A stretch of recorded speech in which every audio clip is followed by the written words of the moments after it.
We started to look at motion in 2 dimensions and to well illustrate, how motion in 2 dimension works.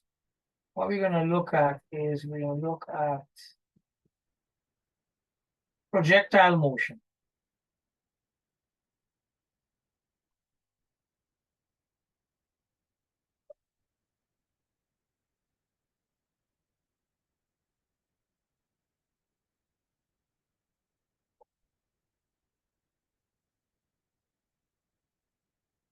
Earlier, we looked at motion in 1 dimension. We talked about, objects moving in a straight line, this way, that way. And we saw how we can make use of graphs and then some motion equations. Motion equations, right? In order to solve problems involving those. And I'm thinking that you tried some of the problems in the text I sent, in the chapter I sent. Did you try any? Yes, sir. I hope you went to church yesterday. Don't tell lies. Yeah. And then when we were talking about motion in 1 dimension, we also talked about objects in free fall, right? Objects in free fall, right? And we said that the same motion equations that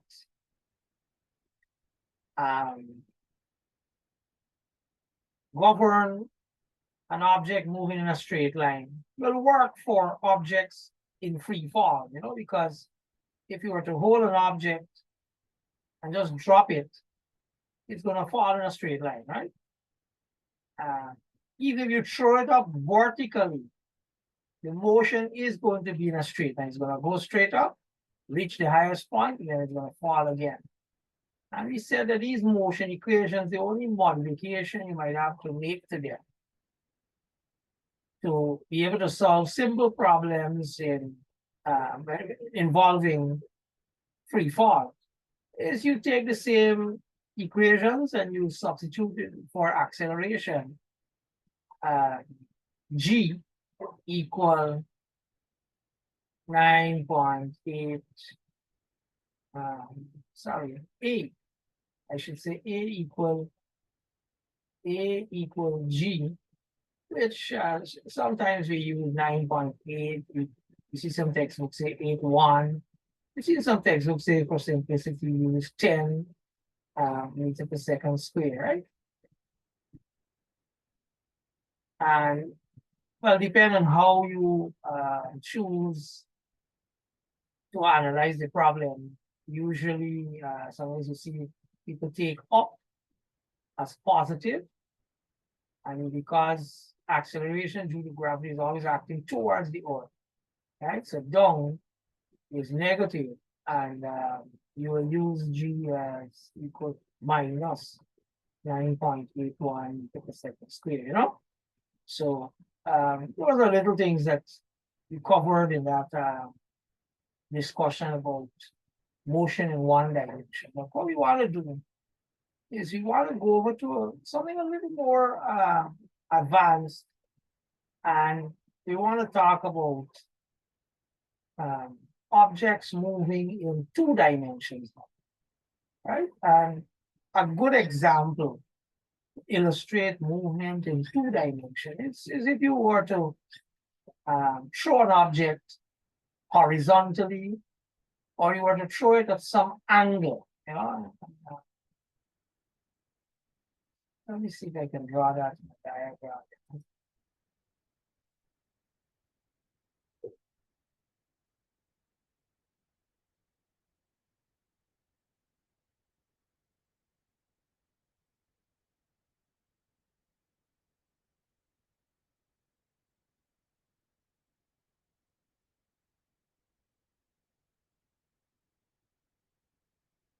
So let's say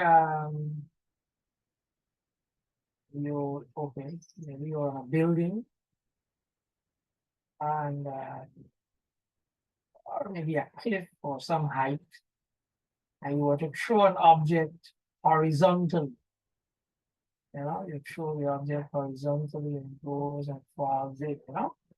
So maybe there's a body of water here, and falls in. Now this body here thrown um, horizontally. You project it, right? Use the word project. You project it horizontally. But then what would happen is that, and your intention perhaps is that it must go on, right? And later on we talk about Newton's laws of motion. And it should go that way, but it doesn't because gravity, a force, comes into play now. It pulls the body downwards. So here you have two dimensions of motion. You have the object, it's a ball or what you throw. The object moved while you were here, right? It moved horizontally some distance, and then it came down vertically, right? So you have motion then in two dimensions. The ball ended up moving horizontally and at the same time vertically, right? Because it traveled some horizontal distance and it came down to the water vertically, right? That's a good example of projectile motion that illustrates two-dimensional, two-dimensional motion, no? And this is a very simple example. And the motion equations will work well here too if you use them, right? Perhaps um, you want to know how far the object has fallen, right? Let's say you want to know this distance, h. Give me a suggestion how we can find h.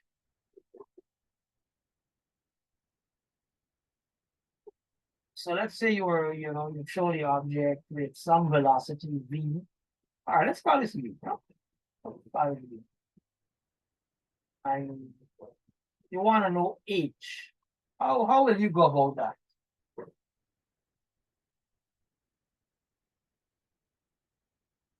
Any thoughts?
I'm waiting for your response here.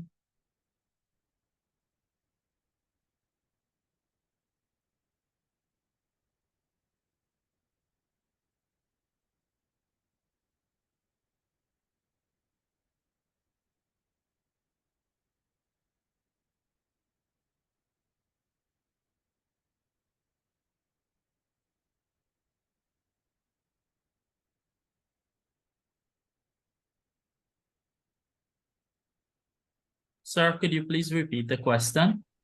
I'm asking you if you project an object at some velocity u horizontally and it lands somewhere here. And perhaps let's say you can measure this distance, right? Maybe you call it d. Any ideas how we can find H? So, morning. What are the information given? Are the information given like the time and so on? Well, let's just say you only have D maybe. I have the D at the bottom, or the distance. The horizontal distance, yeah. Any thoughts? How you'll get H?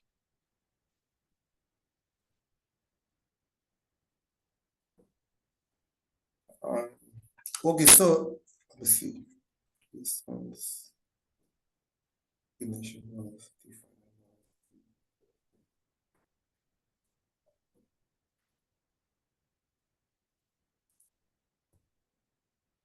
And it's a simple introduction to, when you're analyzing motion in 2 dimensions. Simple introduction. Think what you possibly can do.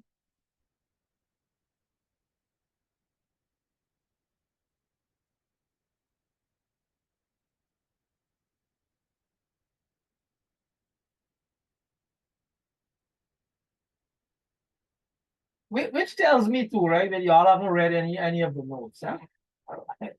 I think I might have to just stop sending you notes. Let you, make your own notes and put together the pieces. Because if you had read the notes, you would have gotten an idea what to do. I wouldn't ask you something that you have no idea what we're talking about.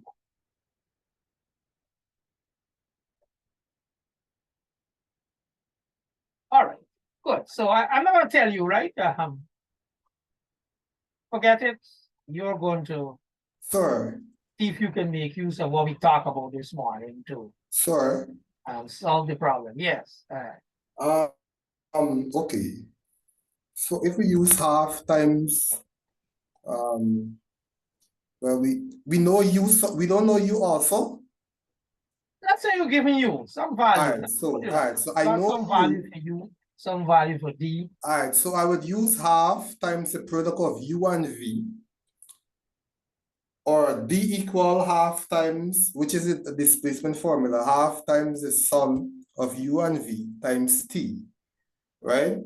And I will use that since You I can know write D. here, right? I think you can annotate. Can you not annotate on my diagram?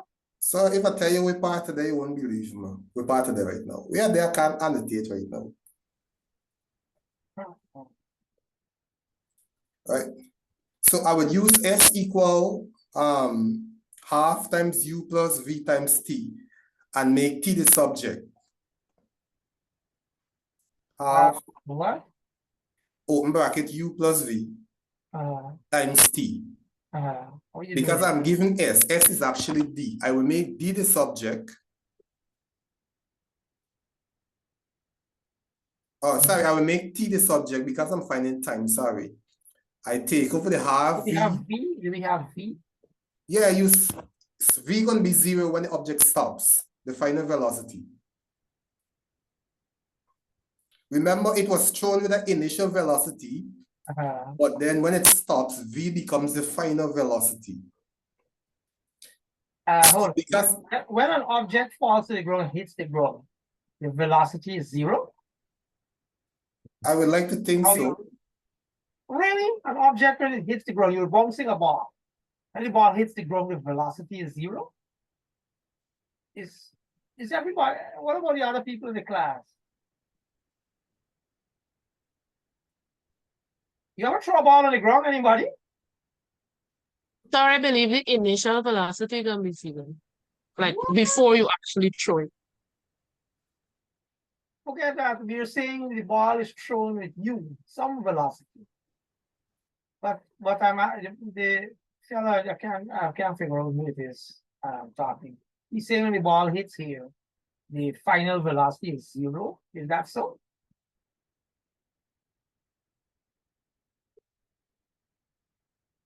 You throw a ball. What happens when you throw a ball to the ground? Is the final velocity 0? I'm not talking about when the ball bounces 5, 6 times and it just settles down.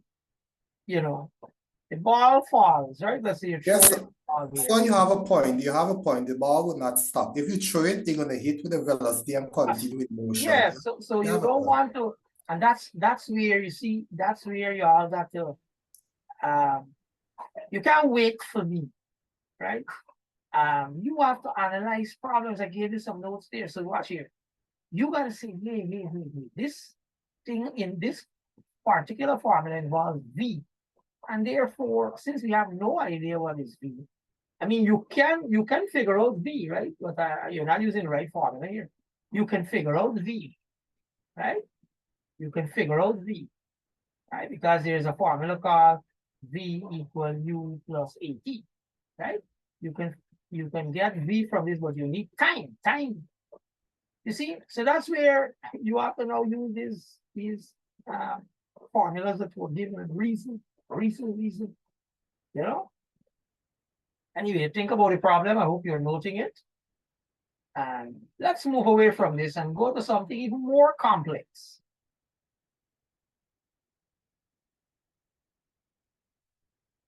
All right, I know you want me to tell you how to get the answers, all right? I'm going to tell you a story, quick story.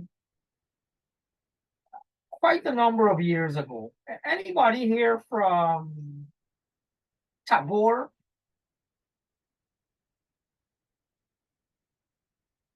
Yes, sir. Anybody? Huh? Yes, sir. Who was that? Past due. Who? Past due, sir. Basdio? Yes, sir. When did last you come to this class, huh? Sorry, I'm always in this class.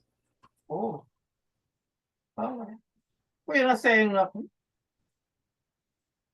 No, I'm listening. Okay. The test is not going to be about listening, right? Okay, sir. Yeah. Long ago, I had an extremely, when I tell you, an extremely brilliant student in this very class. No, it wasn't in this class. This course was not Phys 1106. It was a mathematics course called MTH 123. And those times you have three numbers after MTH. And the course name was Applied Mathematics. I remember in the test, I gave a problem. I think I can put my hand on that problem where there was an aeroplane flying horizontally and it has to launch a missile at a target. So many, well, the distance, remember that same problem I just had here? A certain distance on a target, so a certain distance away, right? And what it was, I think you had to figure out, the plane has a certain velocity, right? And he had to figure out in this test, at what time should he release this missile so that it will, let me draw back that same problem thing. It's the exact thing that you had, right? So right on top here had a plane, you know? I will draw plane. And it had to shoot some target down here, huh? Some people down here. That's what they do. They kill people, right? So you have to shoot it. So from here to here, he knows this distance. He knows this distance because, well, his instruments can do that, right? He will know his speed. He will know his speed. He even would know his height because the plane can, have ways of knowing his height. So he has to figure out, well, how many seconds before, what time before he should launch this thing that it must hit this target. And in the test, he couldn't solve this problem, right? Well, a simple problem. He couldn't solve this problem. And I want to tell you that if he didn't solve this problem, his chance of an A went away. This was a master teacher. This guy, among the most brilliant I've encountered. He's not with Tabor anymore. He went away from this country.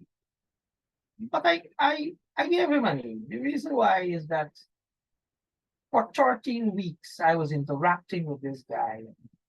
I saw the kind of insight and brilliance of the man.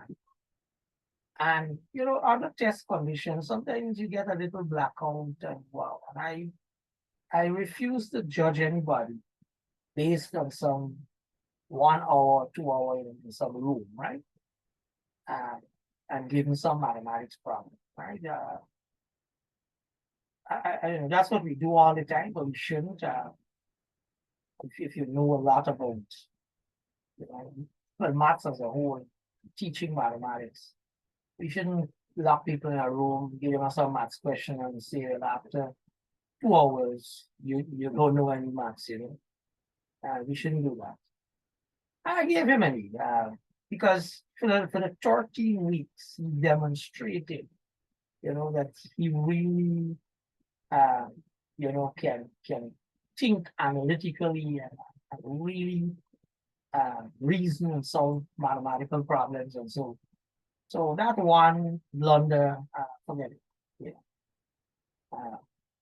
But it was a similar problem to this. I just want to highlight this was a problem.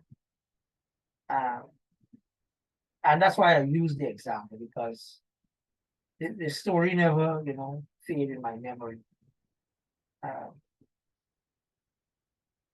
And clearly, y'all we do any reading or no analysis of what I sent to you. People only bothering me on WhatsApp for all kinds of other things. Yeah. Think about it, though. It's a nice problem.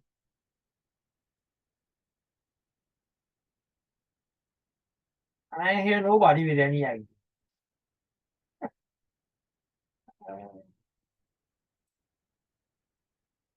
What the way are doing in school is there. Yeah. So let's talk about an even more complex situation.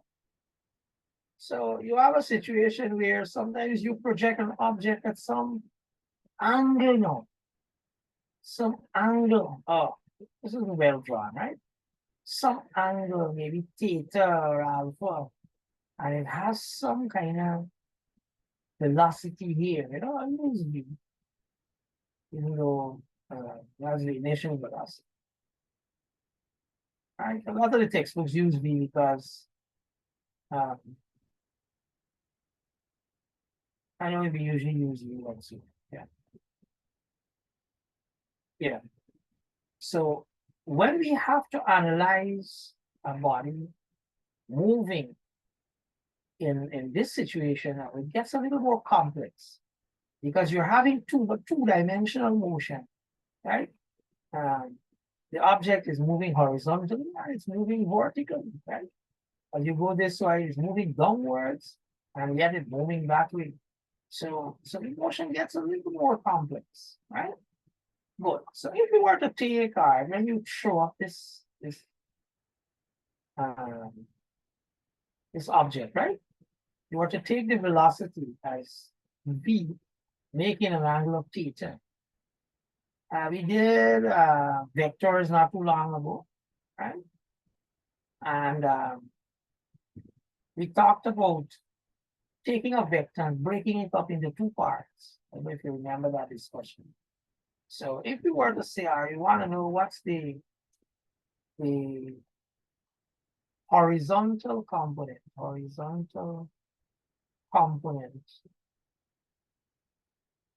of v, what would it be? If you throw this ball at v and it makes an angle of theta, what will be the horizontal component?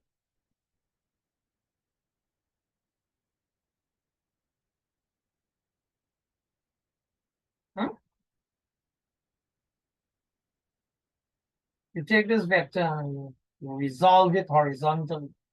What will it be?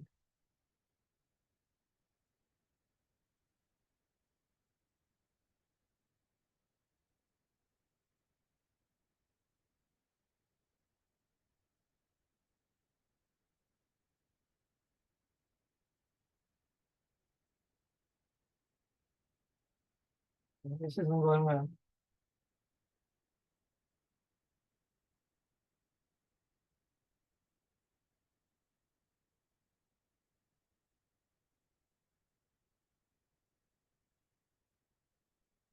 What will the horizontal component of v be? You have a vector We have a vector V. And it makes an angle of theta. What's this? It's be V cos theta, sir. Y'all taking so long, man? V along X, or sometimes you see some textbooks use, they use X with a dot on top here, all kinds of things. It is equals to V cos theta. What would be the vertical component? V sin theta.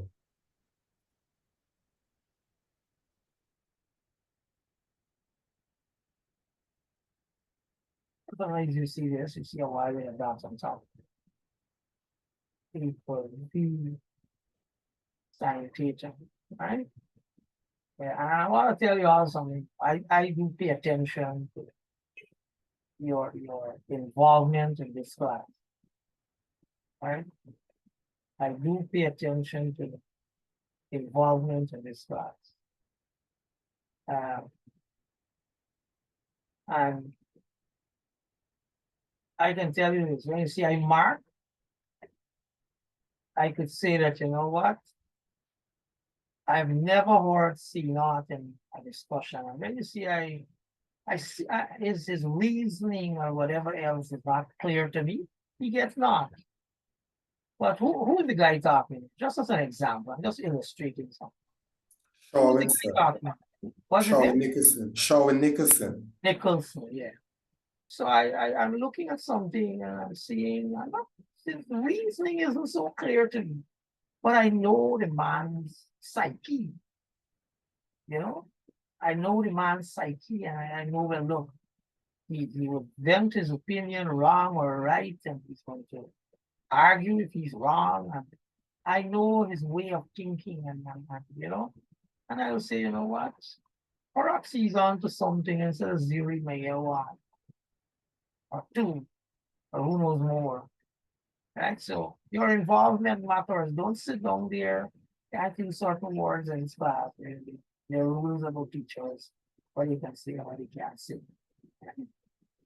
So be involved with this class. Be involved. Yeah. Get out of those positions you say you're in that you can't talk and write and whatever else. And you're in a class. Get yourself in position. Yeah. So I didn't come in the toilet with all my books and so on, and the class catch me in the toilet. So this is the place where I went. Yeah, you can carry a book in the toilet. All right, sir. Yeah. Well, I didn't hear no strain when you talk. All right. Yeah. Yeah, I want you to be involved in this class, everybody, right? I want to hear your thoughts, right? Yeah, Albert Einstein said, I think, therefore, I'm alive. And if you have no thoughts, you're dead. You're useless to society, to the education system. You know, you shouldn't be around here. You have to have some thought, wrong or right. And I tell you, a lot of times there's nothing like that in physics. Right? As Albert Einstein said, everything is relative. Right? What is right today, wrong tomorrow. Right? You see that so many times. We're doing physics here. Yeah. So we have an idea now as to how we can actually analyze the motion of a body in 2 dimensions, right? And this, the projectile we are using in all these examples as we talk about it is very, very simple. We can't complicate it too much because, you know, this is look at the course number. It's 1106. It's one of those first courses in physics because you can get motion in even 3 dimensions. Things can be very, like you all want the game, right? Spin bowlers. They don't bowl in 2 dimensions, right? Their ball go on the court into the wicket or away, depending on their off break and leg break and you know all of that. Lots of science there, you know. Lots and lots of science. And even fast bowlers, their aim is not just to, bowl in a straight line and getting their length right. Some of them go for turn, right? And you gotta do it how they hold that ball and where the seam is and all kinds of things, how they twitch their fingers when the ball is released. So it's not just about speed, there's so many factors being that. But the motion is never or hardly 2 dimensions. It involves a 3-dimensional motion, right? I mean, very complex, very complex. So to analyze, I was well appalled and at the same time impressed when there was a long time ago when this guy Narayan was having the upper hand in that none of the, especially the Indian and the English batters couldn't, couldn't hit him right for the boundaries, and so they barely figure it out. And then somebody said his delivery is illegal, just like it's happening all over the world, right? So they say, look, if you're bowling an illegal delivery, you gotta go and correct your movement and all of that nonsense. And I think they took him to a university named Loughborough. I actually applied there long years ago to do a master's degree in alternative energy technologies. And they have a certain what do I see? They have a certain instrument that can actually plot how you bowl this ball.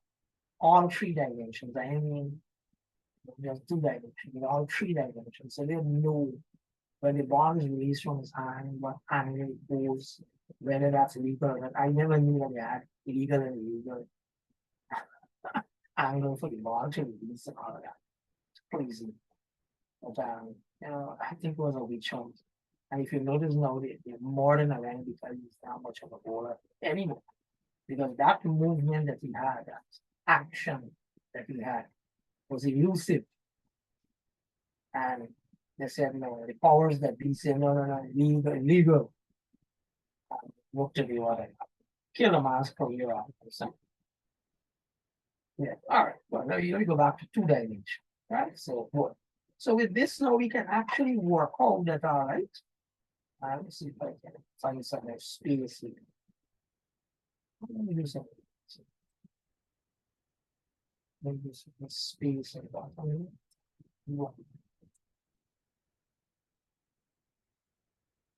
So here, we can now analyze the horizontal motion and see that the horizontal distance that the body will move will be, let's call it x, it will be b cos theta times t, right? Maybe we don't like how this looks, we may probably write vt cos theta, right? And why I say this, right? Why I say this is this comes from like S is equals to ut plus half ut squared, right? But remember, horizontally, there's no force acting. So there's no acceleration horizontally, right? So this whole, you kill this whole part of the formula. You will have the S equal ut. Use the velocity, that initial velocity, v cos theta. So you multiply that by 10. You get, this is how you run it. You got t in the back here. You can think it's cos theta t. Right? So that kind of confuse things. So you write x, or the horizontal distance travel, is going to be vt cos theta. Right? Are you following that? Is that making sense? Tell me, Yes, sir. Yes. And then why? Yes, sir. Why is going to be what? So you could tell me? So in this case, because the gravity acting vertically, you're gonna have to include a half AT square. Yeah. Yeah.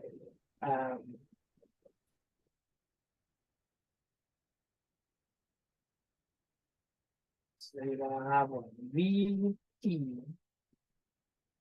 sine theta minus half GT squared, right? Yeah, very good. I'm glad you could figure that out all by yourself. Nice. So this here captures, you know, the horizontal distance traveled and the vertical distance traveled as the body is projected. Now you realize that when the body is traveling, and you can see, oh, by the way, you can see why I draw the graph as a parabola, right? I know it's not a nice symmetric parabola. It should be, right? And the simple reason being is that you can see a parabola here. Isn't that what this equation is about? You see a parabola here, t squared. See that? So it's a nice parabola, right? While this here is just a straight line, right? So it's parabolic in nature. And there is a way, in fact, right? There is a way you can actually combine. You can actually combine these two equations, you know. Right? I wouldn't tell you because I don't know if you're reading the notes and so, and I also want to. I think this class already did a course in MTH 1104 and 1204. Isn't that so? Analytic geometry. Yes, sir. Yes. Yeah. So what you could do, you could take these two equations we have here, right? This one, and equation 2. You can take these two and you can actually, you know, when you all have what called parametric equation, we all did something in parametric equations where x is written in terms of a parameter, and in this case, it's more than one parameter. You got theta, you got t, right? But this is a number. V is here, right? So you have an angle and you have a time, right? And really, the main parameter that is changing because theta is a constant, right? The parameter is really t. I'm wrong to say there are two parameters because I think theta is not fixed. Sorry, theta is fixed, but t is the one that is changing. So if you can take these two equations, you can come up with an equation that relates y with x, right? I want you to see if you can do that in your own C time, right? Because there is a way to do that. Put your, what do you call it, MTH, trigonometric knowledge, and so to work, right?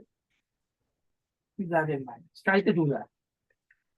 Can't do everything for you because I figure out people living in Thailand. I don't know who was your cook.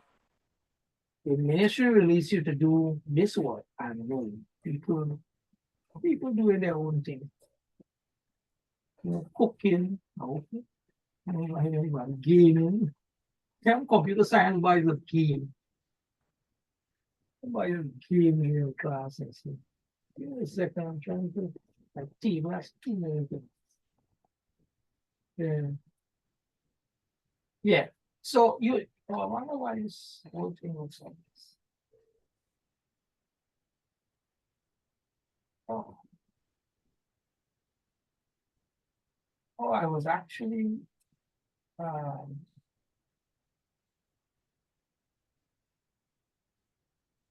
okay, all right, good. I can do this. I didn't know that.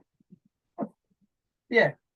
So let's go now to, and we just said, right, just now there, we just said that T seems to be the one that the quantity or the parameter that is, you know, factoring in everything here, right?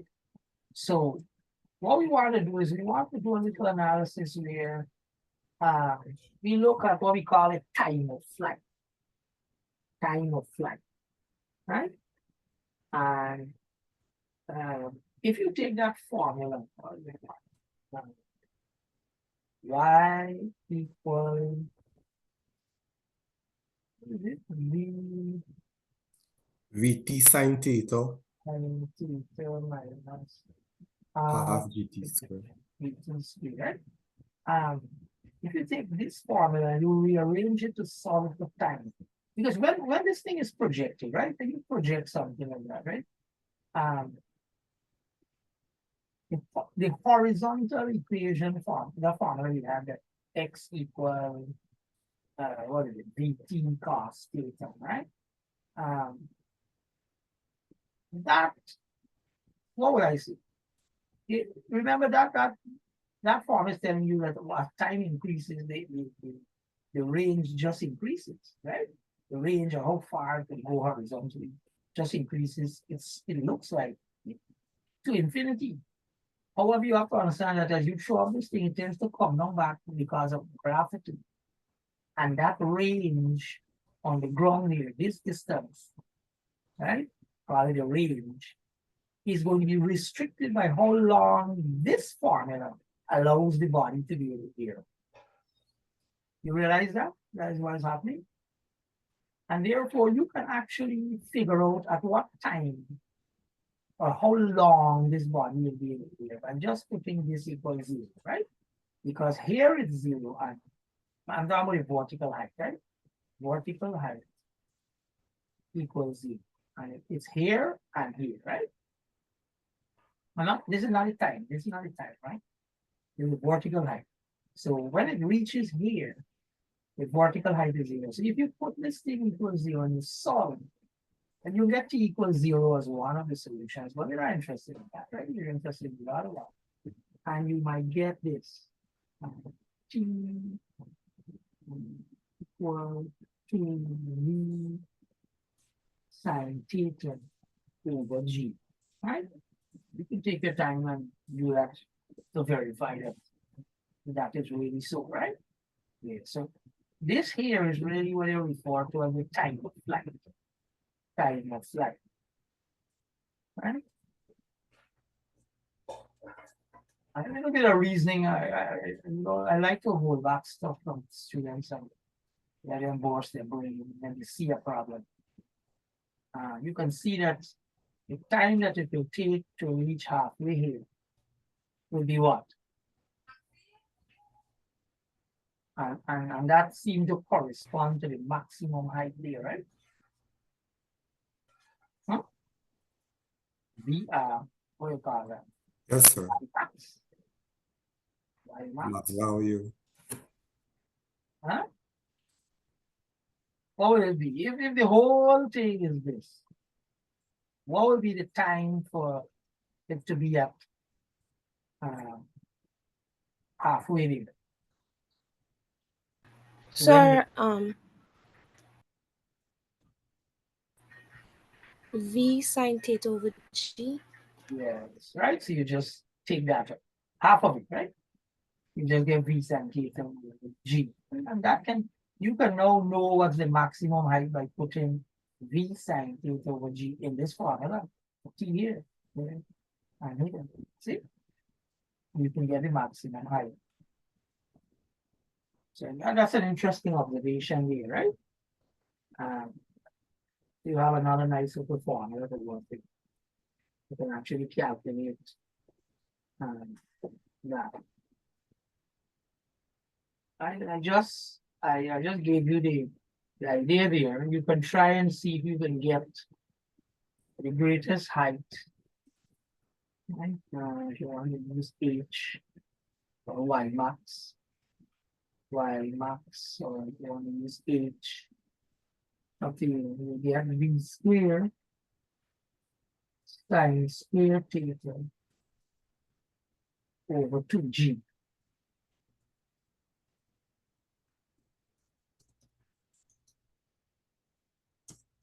Right? I'm going to read the steps. Sir. And see if you will figure it out. Yeah. I mean, formula is important, but if we should just keep memorizing formula, it could become a bit challenging, right? Yeah. if this h that you wrote there just now, the 8 is the maximum height, which I think Miss would have said the formula for the maximum height, or the time that it's at the maximum going to be v sine theta. What if we find that time, which is v sine theta over g, and just fit it back into this formula that you have up top there and find for y? Would that correspond with the maximum height? Isn't that what I'm saying? I'm saying you should do that. Oh, You don't want to do nothing in this class, or you want me to do everything? no, I saw you get the formula, but I didn't Yeah. hear the part where we should do that part. Oh, I noticed you write the formula. So what I was checking, I noticed I'm writing a set of formulas in my book here, but then I realized instead of just writing it, be able to reason it out. what you gotta do, right there. No was he straining in the tie that way, right? But No, I come out already. I wipe a wash and all that kind of thing already. oh, I'm good, nice. Yes, Yeah. sir. What you gotta do in the corner of the book, right? Write down assignment, right? Prove that the greatest height is this. So you know that the time to reach the greatest height is v sine theta over g, right? And you just said you're taking this and you're putting it in the place of t there, and in the place of t there, right? And you're getting this here. You should get this, right? So that's something for you to do, because if I write everything out here what you end up doing, memorizing the steps. But if you have to come up with the steps, you know what happened to your brain here? You know the growth that will take place, right? Of course, I can open a textbook and write it out because I'm here, you're there. But no, where is your participation in this class? Where is your, brain power being put to work? Y'all want me to do the degree again? You got to do it, man. So you do that same process. You take v sine theta g, put it in there, in the place of time and time square, and see if you get v square sine square theta over 2g, right? And similarly, if you want to come up with the horizontal range now, remember we started off with the range, right, is VT cos theta, right? And then we said that. So now you've got a value here, or you get an expression for t. It's 2v sine theta, right? So you put that in here now in the place of t here. Put this straight to the place of t here, right? And you all did a fancy course, 2 courses in fact, MTH 1104. I'm teaching that courses here, and MTH 1204. And you will see that the range, right, which you call the range on the v square sine 2 theta over g, right? Over g, v square sine 2 theta. No, they don't write it too late. Yeah, over g, right? I don't want to give you the steps. I want you to do it, right? Let me see that G, your brain's supposed to be working at this. I told you, I don't know if I told this class. If you come to Eugene and breathe, you wasted your time. You know why you pay us? You pay us for the brain development that takes place. Some people just run out and they're nervous breakdown and lose their wife and family and whatever else and so. But some people just come out with a better brain. Right? And if I write every step for you and I do everything for you, you're like a baby. None of you I saw everything with giving me feeding me. Yeah. Even children that you give them toys to develop their brain. You gotta develop yours, right? So figure out how we move. We take this 2v sine theta g over g and put it in the place of t and get your range to be v square sine 2 theta over g, right? I see you do some work along those lines. And of course, what I funny, eh? Any textbook, even the notes I gave you, I'm sure it has this thing inside. But if you want any brain development to take place, you got to take the book, like the right exercise book I'm talking about, and try to do it on your own and struggle over it. And you know, you have to spend hours upon hours and see if you can figure it out. And I mean, after many days, if you're in Candy, maybe you would take a peek or ask for an idea somewhere. Then you know, you put in the textbook sometimes, right? I remember we were doing a course long ago. I used to teach a course many years ago. Course name. I think you all did that course, man. You all did a course name. I think the name of the course now is Abstract Algebra. You all do a course like that? Abstract Algebra. No, sir. Oh, y'all didn't do that course? No, sir. Oh my, that's you know, I think one time they asked the opinion of the department whether y'all should do abstract algebra or they give us another course. And they chose that course because they felt that that course has more real life application. And I don't think I fought with them.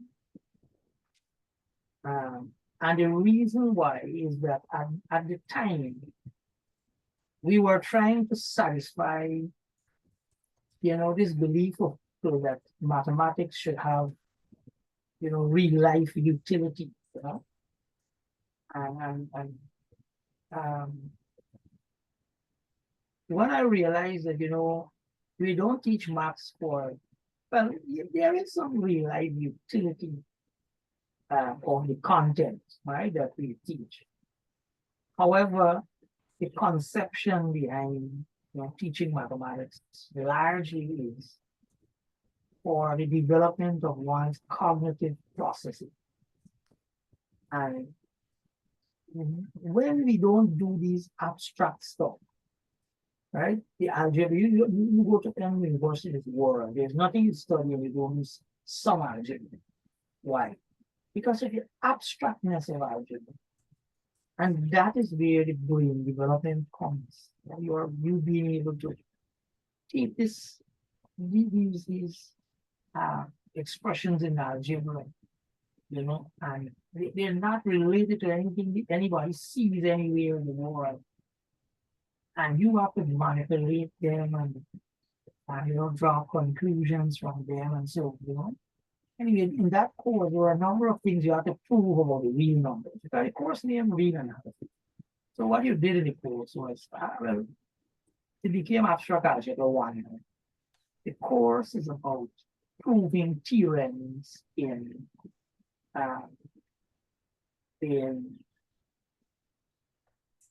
proving theorems in mathematics, you know. And most of the time, students, when you ask them to prove something, you can, right? And when you present a proof to them, you say, oh, so how would we have ever thought of that? And I usually tell them that, look, people put hundreds of millions to come up with these proofs.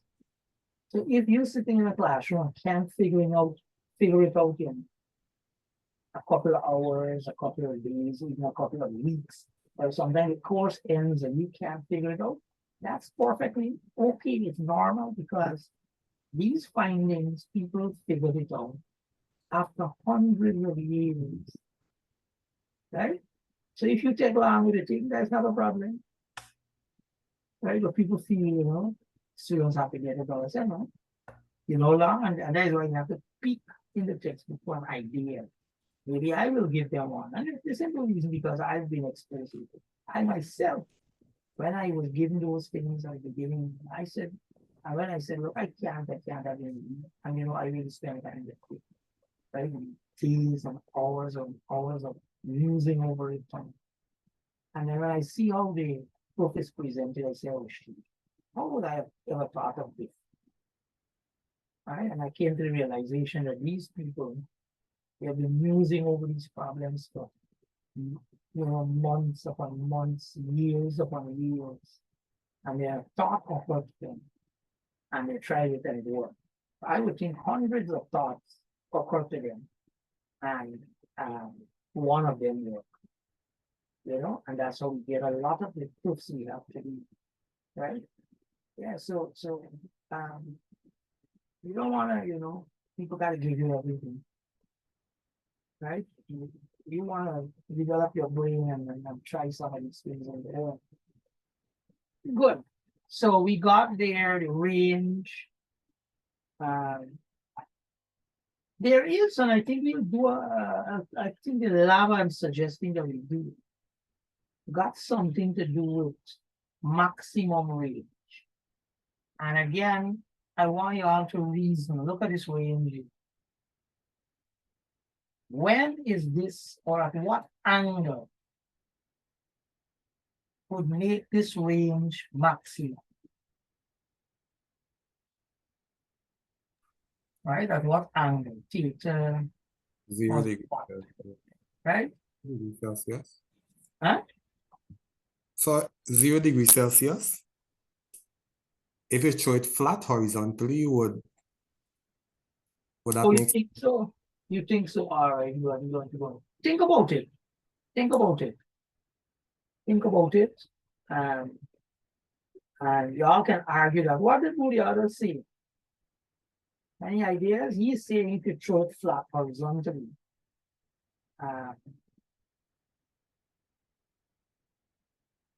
That makes sense. If you throw it horizontally, right? That will mean sine 0 is 0.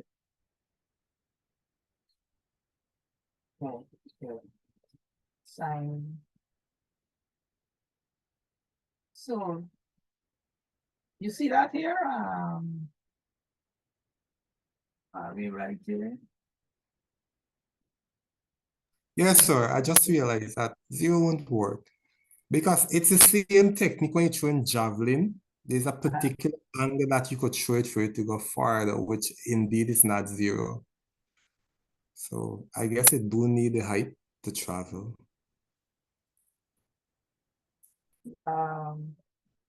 But interestingly, no, hold it. If the angle is 0, this formula is telling me, like I've never noticed it. The range formula is telling me, because if the angle is 0, 2 times 0 is 0, sine of 0 is how much? Not 0? Yes, sir. Everything would be 0 there. So no. Are you realizing what's happening here? This is telling me that the range is going to be 0. I don't know if anybody's paying attention. So let me just. Yes, sir. The whole top would be 0, so the range would equal to 0. Let's think. I to be honest, I've never watched the formula that way, and I like when these things happen in the class. So the range is equals to b squared sine 2 theta over g. Right? You're saying when theta equals 0, right? R becomes the square sine 0.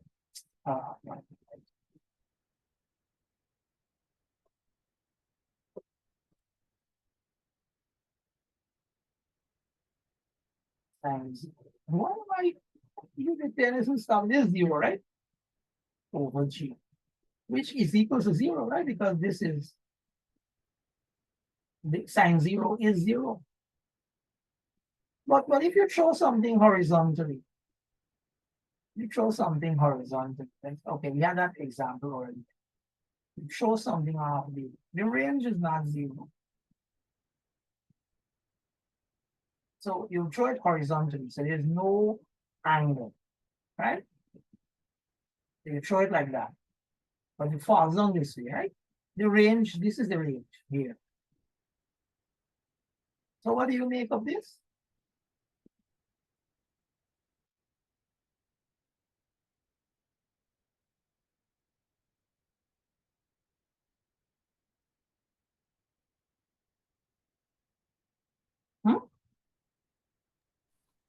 Sorry, I mean,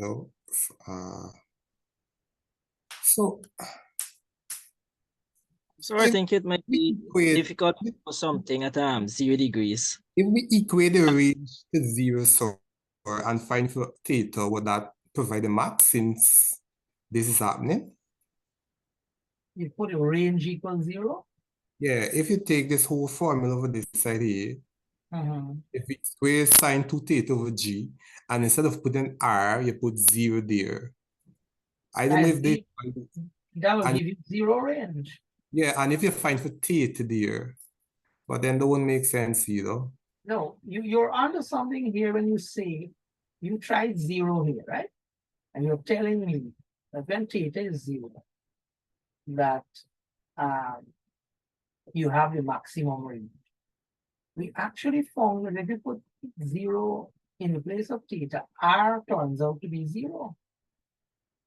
Which is not true, because if I throw something horizontally, right, it's going to have a certain range.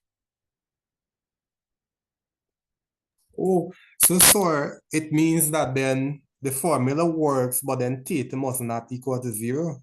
That is what it's suggesting, and I am telling you this in my 25 years of teaching this thing. No student has suggested using 0 here. And this is telling me the formula. At least at first glance, I am in the class, I'm discovering this now, right? I'm figuring out that 0 shouldn't be used in this formula.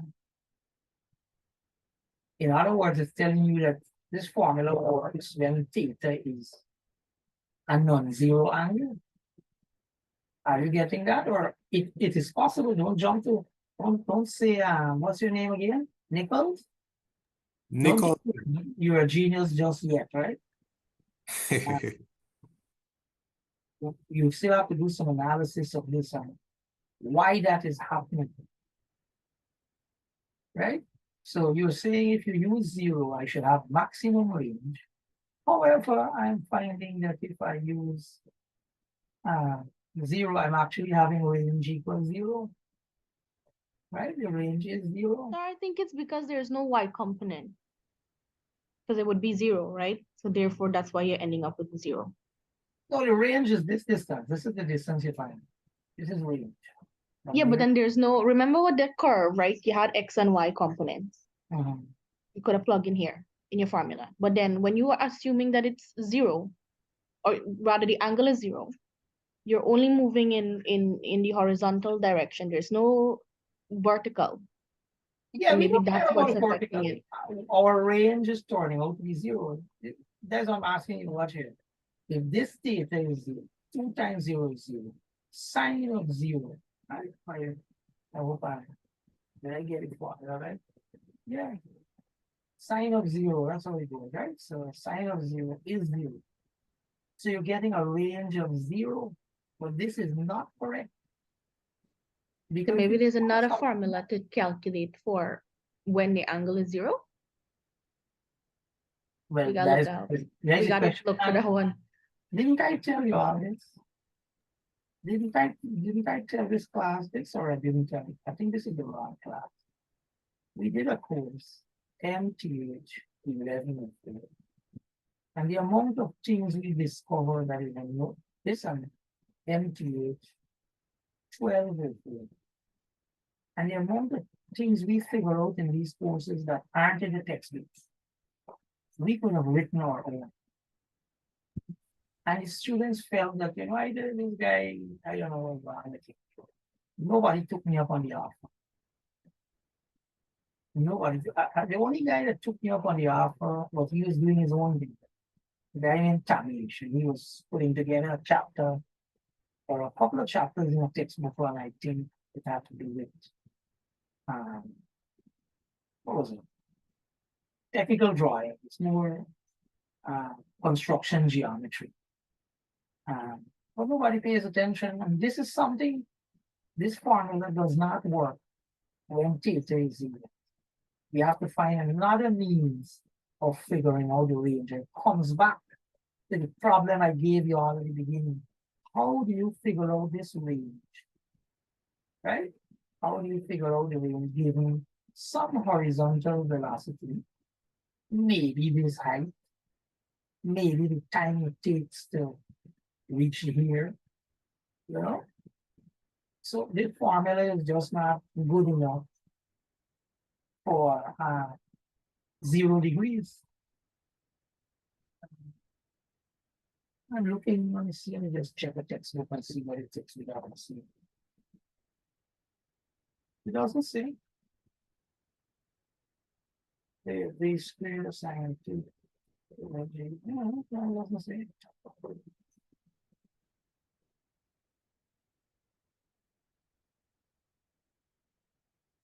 It did not say that the formula is invalid for an angle of 0 degrees, doesn't it? Right? So that's something we found it. Right? That's something we found. I'm not seeing it in any of the textbooks. I want you to, in your reading of that chapter I sent you, if there's anything to that effect. Right? Good. However, let's go back to our original analysis and we discover something. Or something else I just noticed, right? If you check the formula, it is v squared times sine 2 theta divided by g. And in the same analytic geometry, for r to be the greatest value, the top here must be the greatest value also. Because gravity, the g there is constant. So it means that if I know the v and I square the v cannot change. The v is done constant there based on the question. But the sign of what would give, because the range of sign I think is -1, +1, -1 to +1. So for me, I need a value of theta that's gonna make sine equal to 1 because it's either -1 or 1. So if we use theta equal sine of 90, sine 90. But if we equate 2 theta to 90, because sine of 90 is 1.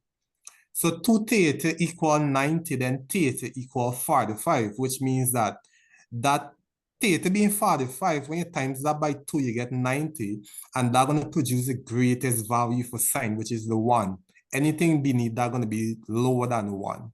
So I'm thinking that the theta must be 45 for the top to be the maximum value, which produces the maximum range. And I hope you didn't Google that or. No. When I look at the formula, I realize that the V and the G is constant. The only thing that I could alter there is theta.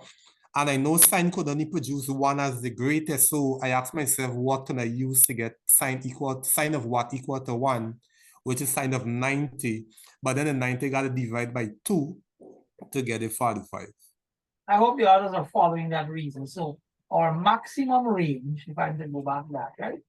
Our maximum range, our max is going to be v squared over g, right? The sine 2 theta is going to be equal to 1 when theta equals 45 degrees, right? So this piece goes, it's 1. So we end up with this piece here, right?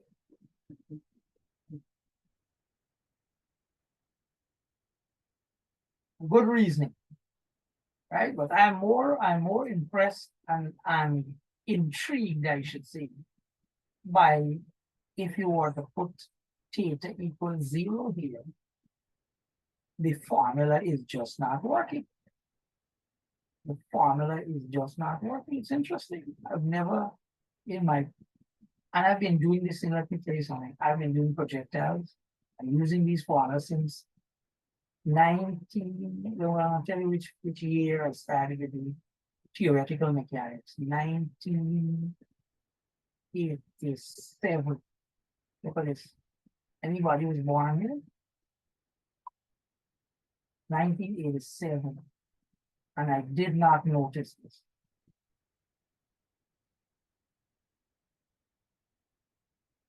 This is something. Very good. So, Nichols, Yes, sir. oh, But so you realize you gave me, what would I say? I mean, another person might very well criticize you and say, you know, suggesting zero as the angles is foolishness, and that wouldn't work. But little did we see that it kind of put the formula or make the formula useless. That's a stroke of genius right there. But sir, if you look carefully data, right? For it to launch at 0, it means that it has to be at a height above the ground, Yeah. right? But if it's But like, it will give you a range. yeah, it would give It'll you a give you a range, range. which right? means that this formula probably only works when you on the same ground level instead of a height. No, it works when there's an angle. It's not projected horizontally, Oh, right? There has to be some angle of projection. You figure that? You have to have some angle of projection. Other than that, and I'm going to analyze what happens. Let me go back to, give me 1 second. Go back to, what was it? Or if I want to go x equal, what was it? V cos theta.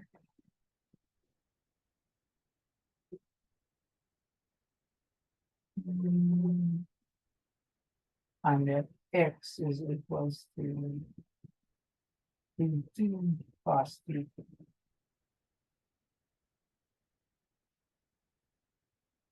You see here, so even if theta is 0, no problem.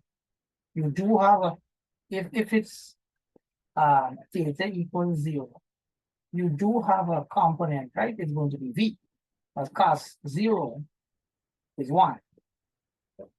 So the horizontal component is v, and the horizontal distance traveled is going to be, right? Well, remember, this is going to be 1, right? 1 when theta is 0.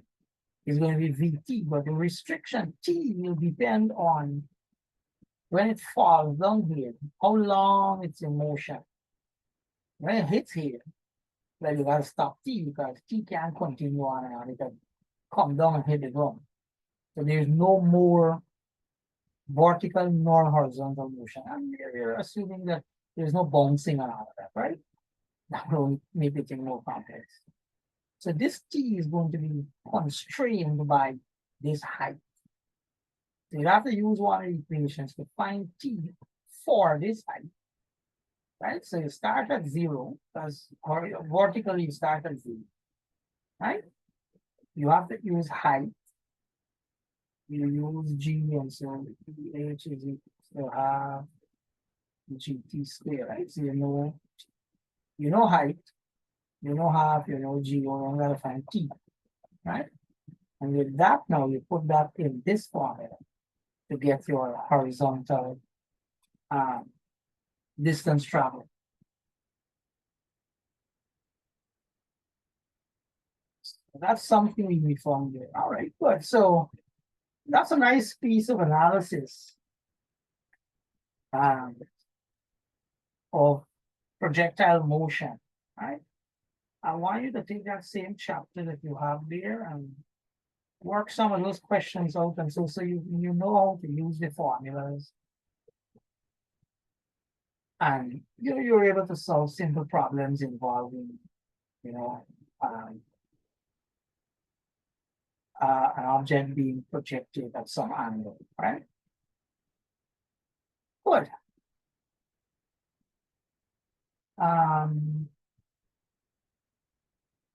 So we want to talk now about labs, right? So I could stop the recording now, right?